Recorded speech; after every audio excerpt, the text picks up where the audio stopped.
Mes chers amis, vous aviez éveillé ma curiosité, et là vous captez mon attention. D'après Galilée, le grand livre de la nature est écrit en langage mathématique. À travers cette capsule, nous allons aborder un chapitre de ce livre, la photosynthèse. Pour introduire cette vidéo, observons la photo suivante de notre étoile, le Soleil, et l'image suivante qui représente la diversité de la vie sur Terre. La question que nous allons nous poser, c'est la suivante. Qu'est-ce qui permet de faire rentrer l'énergie solaire dans le monde vivant? Pour répondre à cette question, nous allons d'abord voir le processus de la photosynthèse. Ensuite, nous exprimerons le rendement énergétique de la photosynthèse. Et enfin, nous parlerons de la matière organique.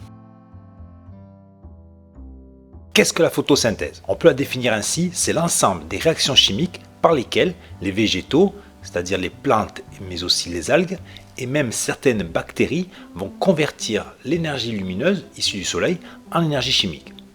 D'un point de vue de la matière, on peut aussi la définir comme la synthèse de la matière organique à partir de la matière minérale, c'est-à-dire l'eau, les sels minéraux et le dioxyde de carbone. Pour illustrer ce qu'est la photosynthèse, je vous fais apparaître ici un dessin où, dans un premier temps, je vais faire apparaître les réactifs, c'est-à-dire de quoi a besoin le processus de la photosynthèse pour avoir lieu.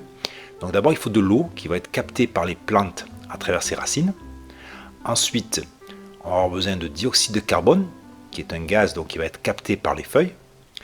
Et grâce à l'énergie lumineuse, une réaction va avoir lieu qui va former du glucose et du dioxygène. Alors voici l'équation de la réaction que l'on peut écrire à partir de ce que l'on vient de dire. Parmi les réactifs, il y a bien l'eau, de formule H2O, le dioxyde de carbone, de formule CO2. Grâce à l'énergie lumineuse, on va produire du dioxygène et du glucose. Alors en chimie, une fois qu'on est là, on doit équilibrer la réaction, c'est-à-dire faire en sorte que les éléments soient conservés. Donc ici, on a trois éléments, l'hydrogène, l'oxygène et le carbone. Alors on va commencer par le carbone. Parmi les réactifs, il y a du dioxyde de carbone avec un carbone ici. Là, il y a le glucose. Et dans la molécule de glucose, on a 6 carbones. Donc je suis obligé de mettre un 6 ici pour équilibrer l'élément carbone. Maintenant, je vais passer à l'élément hydrogène. Donc ici, j'ai 12 hydrogènes dans la molécule de glucose. Et là, vous voyez, le seul endroit où il y a de l'hydrogène du côté des réactifs, c'est dans la molécule d'eau. Et chaque molécule d'eau contient 2 hydrogènes. Donc comme j'en avais 12 ici, en mettant un 6 ici, j'ai bien 2 fois 6, 12 hydrogènes, comme là j'en ai 12. Et on va finir par l'oxygène. L'oxygène, il faut toujours terminer par lui dans ce cas-là, parce que vous voyez qu'il est présent dans les 4 molécules. Donc je vais compter comme j'ai d'oxygène parmi les réactifs, puisque j'ai fixé les 2 coefficients stoichiométriques ici, donc 6O pour H2O, 6 fois 2, 12 pour le dioxyde de carbone, donc 12 plus 6, 18. Là j'en ai 6, donc 18 moins 6, 12.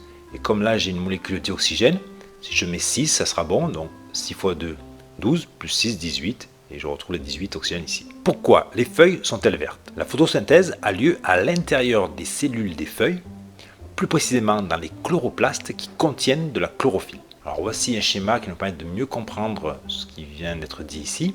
En fait, si l'on zoome sur une feuille, nous allons voir les cellules qui composent la feuille. Donc ici, vous avez une cellule avec au centre le noyau, que l'on retrouve aussi ici, et en vert, donc, les chloroplastes qui vont contenir la chlorophylle. Alors maintenant, on va faire une expérience de physique, c'est-à-dire qu'on va utiliser ce qu'on appelle une source de lumière blanche. Alors la lumière blanche, c'est la lumière en fait qui nous provient du soleil. Ici, nous avons une cuve de spectrophotomètre qui dans un premier temps est vide. La lumière donc va traverser cette cuve et va arriver au niveau d'une fente qui va nous permettre de sélectionner qu'une partie de la lumière. Cette partie de la lumière va être dirigée vers un prisme et le prisme, lui, a cette propriété de décomposer la lumière. C'est-à-dire qu'il va faire apparaître toutes les couleurs qui composent la lumière blanche, avec ici donc les différentes longueurs d'onde correspondant aux différentes couleurs. Et ça va du violet jusqu'au rouge dans le visible. Alors maintenant, on va mettre dans la cuve une solution de chlorophylle. Donc voilà ce qui apparaît. C'est-à-dire que vous voyez qu'ici, parmi les différentes couleurs qui étaient présentes tout à l'heure, certains ont disparu. C'est le cas du violet et du bleu là, et du rouge ici. Donc, conclusion, en fait, la chlorophylle a absorbé ces couleurs-là, on dit plus précisément en physique, ces longueurs d'onde là, et a diffusé, ou transmis plus précisément, uniquement le vert et un peu le début du jaune orangé ici. Donc, si on veut résumer, en fait, les feuilles soumis à un éclairage en lumière blanche, c'est-à-dire qui est constitué de toutes les longueurs d'onde visibles par nos yeux. Et lorsque cette lumière arrive sur une feuille, seulement une partie va être diffusée. Et cette partie correspond à ce qu'on voit ici. Donc c'est surtout du vert et un peu du jaune. C'est pour ça que les feuilles nous apparaissent vertes. Et le reste de la lumière blanche, donc le violet, le bleu et le rouge ici, a été absorbé par la feuille et plus précisément par la chlorophylle présente dans les chloroplastes. Et donc c'est ainsi que les feuilles captent l'énergie lumineuse en absorbant les longueurs d'onde correspondant au violet jusqu'au bleu et ensuite au-delà du jaune, donc du orange jusqu'au rouge. Quel est le rendement énergétique de la photosynthèse au niveau d'une feuille? Alors, pour exprimer ce rendement, on va prendre donc le schéma suivant. Donc ici, vous avez le soleil, et donc ce trait-là va correspondre à la puissance incidente qui va éclairer la feuille. Et on va considérer que c'est 100%. Une partie de cette puissance incidente va être diffusée. C'est ce que nos yeux captent lorsqu'ils voient une feuille. Vous vous rappelez, c'est la puissance diffusée correspondait aux longueurs d'onde du vert et du jaune. C'est pour ça que nous, on voit les feuilles en jaune. Ensuite, 10% de la puissance va être transmise, c'est-à-dire que ça va traverser les feuilles. Les feuilles ne sont pas totalement opaques. Une partie de la puissance incidente va traverser, donc 10%. Le reste, donc si on fait la différence, 100, moins 20, moins 10, ça nous fait 70%, va être absorbé par les feuilles. Et parmi 70%, il y en a déjà 50% qui va être réémis. Donc vous vous rappelez, c'est comme le principe de l'effet de serre. Donc la feuille a une certaine température et donc elle va émettre dans l'infrarouge 50% de la puissance incidente. Une autre partie va être émise sous forme d'évapotranspiration.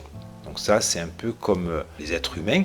Nous, pour nous refroidir, en fait, on transpire, c'est-à-dire qu'il y a de la sueur qui apparaît à la surface de notre peau et cette sueur prend de la chaleur dans notre corps pour s'évaporer. Les plantes, c'est pareil, elles vont émettre la vapeur d'eau, donc faire s'évaporer de l'eau, et donc ça va permettre d'évacuer une certaine puissance absorbée. Et donc, parmi 70%, vous avez donc 50% qui a été réémis, 19% évacué par évapotranspiration, donc il nous reste 1% qui va servir à réaliser la photosynthèse. Donc vous voyez que ce n'est pas énorme, donc ce qu'il faut retenir, c'est que si j'éclaire une feuille avec une certaine puissance incidente, et bien seulement 1% de cette puissance incidente va servir à réaliser la photosynthèse. Quel est le rendement énergétique de la photosynthèse au niveau de la planète?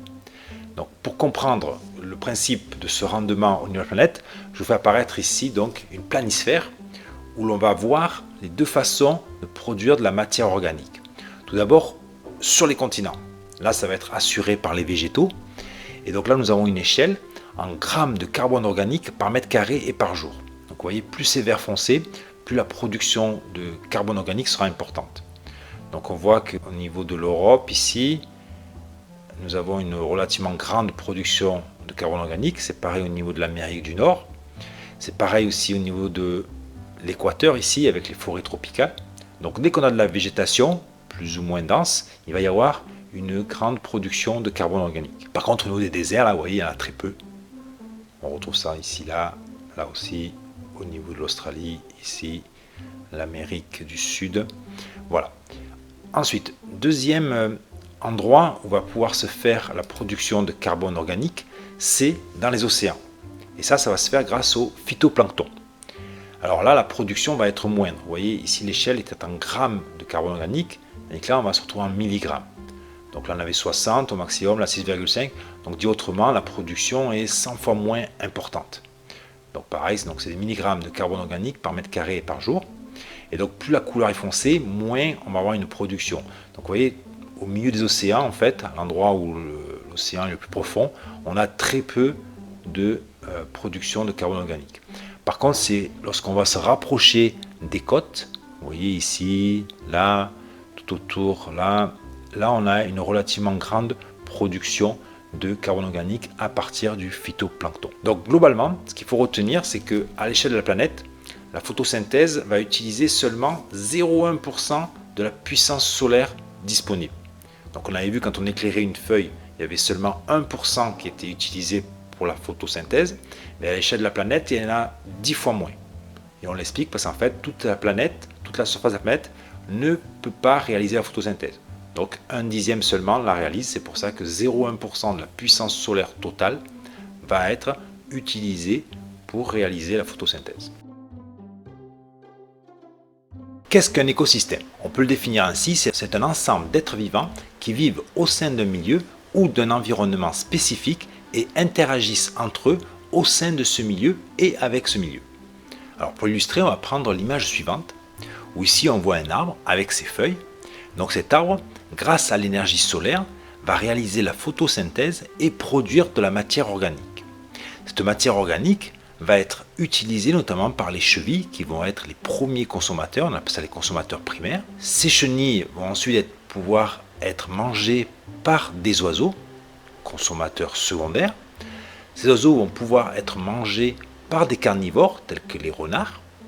Et toute la matière organique, lorsqu'elle va mourir, va tomber au niveau du sol et subir une décomposition grâce aux décomposeurs. Et ainsi, la matière organique va redevenir de la matière minérale. Vous vous souvenez que pour réaliser la photosynthèse, il faut bien sûr de l'énergie solaire, mais aussi de l'eau et des sels minéraux et du CO2 qui va être pris dans l'atmosphère. Donc là, ici, vous avez donc ce qu'on appelle un écosystème qui interagit avec ces différents composants. Il faut savoir que les minéraux aussi peuvent provenir de l'érosion de la matière minérale et ainsi se retrouver au niveau de la terre ici qui va pouvoir, grâce aux racines de l'arbre, être capté par l'arbre. On peut aussi représenter un écosystème de la manière suivante avec une pyramide, avec au bas de la pyramide donc ce qu'on appelle les décomposeurs. C'est eux qui vont transformer la matière organique en matière minérale. Ensuite, au-dessus, nous avons ce qu'on appelle les producteurs. C'est tout ce qui est végétal et qui, grâce à la photosynthèse et en utilisant la matière minérale, va produire de la matière organique. Cette matière organique va permettre de développer les arbres, les plantes, etc.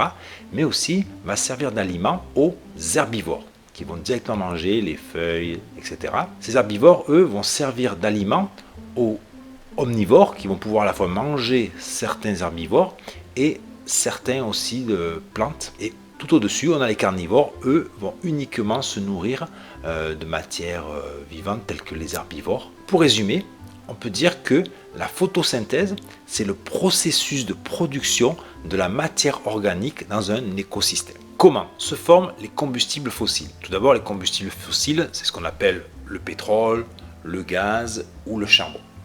Donc pour illustrer cette formation, on va analyser le schéma suivant, où les 5 blocs, vous voyez là, sont représentés au cours du temps. C'est-à-dire que là, c'était il y a moins de 10 millions d'années. Et là, c'est aujourd'hui. Alors, il y a moins de 10 millions d'années, les animaux, les végétaux et le phytoplancton, en fait, tout ce qui constitue la matière organique vivante, à un moment donné, cette matière vivante va mourir et elle va se déposer, notamment au fond de l'océan ici. Donc là, vous voyez, on considère qu'il y a un dépôt de matière organique. Ensuite, au cours du temps, il va y avoir une apparition de couches de sédiments au-dessus de cette couche de matière organique. Et la conséquence de la couche de sédiments, c'est que ça va générer une pression dans la matière organique et une température certaine qui va permettre des réactions chimiques pour transformer la matière organique en combustible fossile. Ensuite, un peu plus tard, donc qu'est-ce qui va se passer?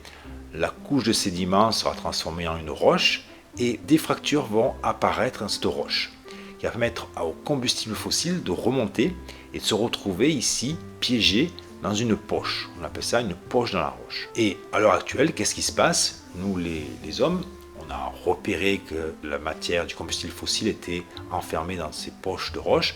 Donc, on a installé des puits de pétrole qui nous permettent donc justement d'accéder à ces poches et d'extraire le combustible fossile. Donc, ce que l'on peut dire par rapport à la diapo précédente et celle-ci, c'est que à l'échelle de notre temps à nous, c'est-à-dire sur la durée de vie d'un homme, la matière organique produite par la photosynthèse circule dans un écosystème. Par contre, si on regarde à l'échelle des temps géologiques, donc plusieurs millions d'années, on peut dire que la photosynthèse est à l'origine des combustibles fossiles, puisque toute la matière vivante qui était ici a été produite initialement grâce à la photosynthèse. Pour conclure, revenons à la question qu'on s'était posée lors de l'introduction et qui était la suivante. Qu'est-ce qui permet de faire entrer l'énergie solaire dans le monde vivant? Donc je pense que tout le monde a la réponse. Il s'agit bien sûr de la photosynthèse. En effet, grâce à la photosynthèse, donc, une plante va utiliser de l'eau, des minéraux et le dioxyde de carbone situé dans l'atmosphère et l'énergie solaire pour produire du sucre tel que le glucose et libérer du dioxygène. Ayez en tête que seulement 0,1% de la puissance solaire reçue au niveau de la surface de la planète est utilisée pour la photosynthèse. Le reste, entre guillemets, est perdu. Donc, ce 0,1% permet de produire de la matière organique. Et là, je vous fais apparaître la fameuse pyramide, où l'on voit ici les producteurs de matière organique, que sont les végétaux et le phytoplancton. Cette matière organique va être utilisée par les herbivores, qui eux-mêmes vont être mangés par les omnivores, qui vont aussi manger la production de matière organique directement produite par les plantes. Et au-dessus de la pyramide, vous avez les carnivores, qui eux vont manger les omnivores et les herbivores. Et tout en bas, vous avez les décomposeurs, eux, qui permettent, une fois que la matière organique est morte, de la transformer en matière minérale qui va être utilisée pour, à travers la photosynthèse, reproduire après donc cette matière vivante. Je vous remercie pour votre écoute et je vous souhaite bon vent les scientifiques. Une dernière chose, docteur. Quoi encore? Il est de coutume ici dans le Sud, lorsqu'on vient de conclure un accord, que les deux parties se serrent la main.